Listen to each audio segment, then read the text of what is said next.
Masih relatif baru dilantik sebagai Wakil Presiden Republik Indonesia, Gibran Rakabuming Raka sudah diterpa berbagai desakan untuk mundur. Teranyar, Forum Purnawirawan TNI mengajukan 8 petisi, salah satunya mendesak agar Gibran diberhentikan dari jabatannya. Petisi ini diteken oleh 103 purnawirawan, termasuk mantan Wakil Presiden Tri Sutrisno. Gerakan untuk menggoyang Gibran sesungguhnya bukan fenomena baru.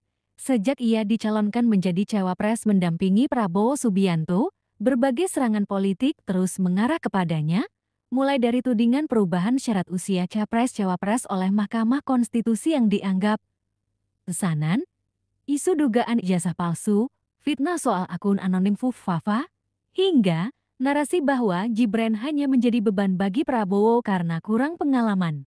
Motif politik di balik petisi. Banyak analis politik berpendapat bahwa serangan terhadap Gibran sejatinya adalah serangan terhadap Jokowi. Direktur Eksekutif Parameter Politik Indonesia, Adi Prayitno, mengatakan, yang mereka gugat sebenarnya bukan sekadar Gibran, tapi simbol politik Jokowi yang ingin terus berpengaruh pasca 2024.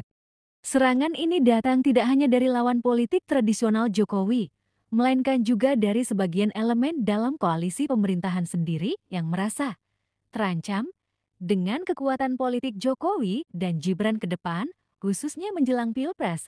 Dalam banyak spekulasi, ada pihak yang ingin memunculkan calon alternatif selain Gibran untuk tahun 2029. Respons pemerintah dan koalisi. Terkait petisi Purnawirawan, Sekjen Partai Gerindra Ahmad Muzani menegaskan bahwa Gibran sah menduduki posisi wakil presiden karena telah dipilih dalam proses pemilu yang konstitusional. Komisi Pemilihan Umum telah menyatakan pasangan Prabowo-Gibran sebagai pemenang sah. Tidak ada alasan hukum untuk mencopot Gibran, ujarnya. Penasihat khusus Presiden bidang politik dan keamanan, Jenderal Purnawirawan Wiranto, juga mengimbau semua pihak untuk menahan diri. Stabilitas politik jauh lebih penting saat ini. Pemerintahan baru ini harus diberi kesempatan untuk bekerja, katanya. Isu matahari kembar. Belakangan ini, muncul pula isu tentang adanya matahari kembar dalam pemerintahan, yaitu antara Prabowo Subianto sebagai presiden dan Joko Widodo yang dianggap masih memiliki pengaruh kuat.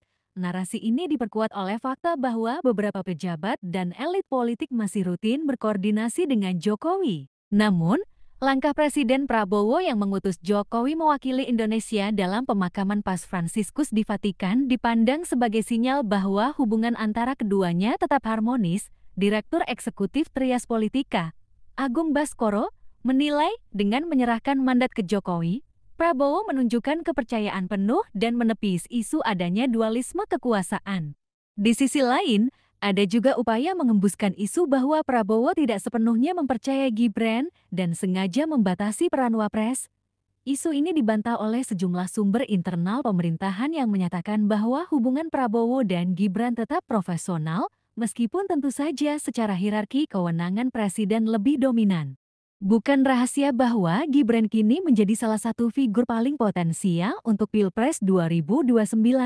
Oleh karena itu, serangan terhadapnya juga dilihat sebagai upaya mencegah Gibran membangun kekuatan lebih dini. Menurut Direktur Eksekutif LIC Jayadi Hanan, Gibran adalah ancaman nyata bagi banyak pihak yang bercita-cita maju di tahun 2029.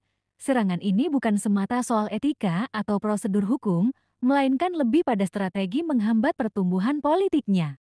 Menariknya, sebelum akhirnya bergabung dengan Prabowo, Gibran juga sempat didekati oleh kubu Ganjar Pranowo, bahkan Anies Baswedan, menunjukkan bahwa semua pihak sebenarnya mengakui nilai elektoral Gibran. Apapun yang terjadi nantinya, semoga stabilitas dan keamanan negara tetap terjaga. Bagaimana menurut Anda? Jangan lupa komen, like, follow, dan subscribe.